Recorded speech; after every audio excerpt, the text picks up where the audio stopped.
I'm Teisha Bader with Shalom TV's news update for Wednesday, January the 15th, 2014. U.S. Secretary of State John Kerry said today that he would not let the alleged criticism of his peace efforts stop him from reaching a peace deal between Israel and the Palestinians.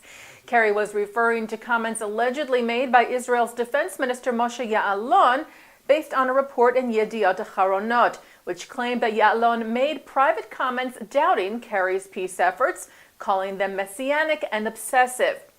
Kerry told a press conference in Kuwait today, "We just can't let one set of comments undermine that effort, and I don't intend to. I will work undeterred." Following reaction from the United States State Department, Ya'alon's office released an apology to Kerry today, reading the defense minister had no intention to cause any offense to the secretary, and he apologizes if the secretary was offended by words attributed to the minister. It further said that Israel and the U.S. share a common goal to advance the peace talks between Israel and the Palestinians and appreciate Kerry's many efforts towards that goal. And staying with Kerry, the Secretary of State has reportedly asked the Vatican to step in to help free American Jewish contractor Alan Gross, who has been jailed in Cuba since 2009. Gross, who was on a State Department mission to bring computer access to the Jewish community in Cuba, is serving a 15-year sentence there for, quote, crimes against the state. Kerry met with the Vatican's Secretary of State, Archbishop Pietro Parolin, yesterday, where, among other issues, they discussed Cuba and the need for respect for freedom of religion and human rights. Kerry told reporters after the meeting, "I raised the issue of Alan Gross and his captivity, and we hope very much that there might be able to be assistance with respect to that issue." Gross is now 64 years old. He is said to be in declining health due to his captivity. U.S. Acting Deputy Assistant Secretary of State for Western Hemisphere Affairs Edward Alex Lee had met with Gross last week in Cuba while he held migration talks in Havana. Lee reportedly demanded Gross's release during the talks and said that the Gross case is a key issue in the troubled relationship between the U.S. and Cuba. Israel security agency, the Shin Bet, said that they have thwarted a terror kidnapping plot by Hamas. The Shin Bet said today that they prevented an attempt by Hamas to set up a terror cell in the West Bank for the purpose of kidnapping Israelis. They said the plot was being led by Palestinian security prisoners currently serving time in Israeli prisons. The Shin Bet named 24-year-old Mohammed Baal from Gaza, who is a prisoner in Israel's Eshel prison and has been since 2008, as a suspect who recruited two other Palestinian prisoners from the West Bank to carry out the kidnapping plot. The recruits were named as 21-year-old Ali Harub of Dora, which is near Hebron. He is serving a sentence for being a member of a military terror cell, planning attacks and manufacturing bombs and Molotov cocktails, and 53-year-old Rajab Salah al-Din of Hamza, which is near Ramallah. He is a former member of the Popular Front for the Liberation of Palestine and has been in prison since May of 2012 for 3 failed kidnapping attempts. The 3 suspects confessed during questioning by the Shin Bet and were charged with terror offenses at the Beersheba District Court. The Shin Bet also said that the highest levels of the Holy Warriors Brigade terror group was involved in the planning stages of the terror plot as well.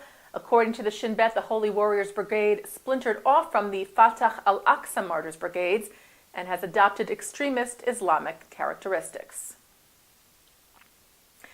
Following another reported price tag attack, a large group of rabbis in Israel have signed a petition declaring price tag attacks to be forbidden by Jewish law and unethical.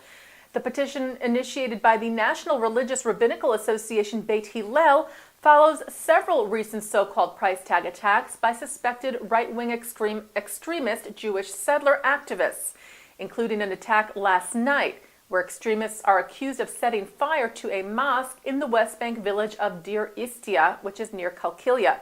There was damage to the mosque, but no injury. Graffiti spray painted on the mosque door read, "Revenge for the blood of your servants spilled in Kusra," referring to the incident last week where Jewish settlers clashed with Palestinians in the village after the settlers allegedly entered Kusra, intending to possibly commit a price tag attack, and were beaten by some of the villagers and held there until they were removed by the IDF. The petition now released states that such price tag attacks are forbidden according to Jewish law. It was signed by over 100 rabbis from both inside the Green Line and in the West Bank, including hardline settler leader and chief rabbi of the Samaria district, Rabbi Eliakim Levanon. The petition reads, price tag activities are actions that are forbidden according to the Torah, and ethics contravene the law and cause a desecration of God's name. Moreover, it reads, price tag attacks damage the settlements in Judea and Samaria and stain the entire settler community. The Jerusalem Post reports that Israel's chief rabbinate has had a change of heart regarding the status of American Orthodox Rabbi Avi Weiss. As we had reported to you last week, several Jewish organizations here in the U.S. had criticized the rabbinate in Israel after they rejected Weiss's credentials for giving testimony that would enable couples to marry in Israel, claiming that Weiss did not adhere to an Orthodox interpretation of Jewish law. This caused an uproar not only in the Jewish community in the U.S., but also in Israel as well, with several Orthodox rabbis coming to Weiss's defense, including Rabbi Shlomo Riskin, and Jewish leaders as well, including Jewish Agency Chair Natan Sharansky. While the Jerusalem Post now reports that Israel's Minister for Jerusalem and Diaspora Affairs, Naftali Bennett, became personally involved in the issue this week and spoke to the relevant parties to help bring about the reported U-turn.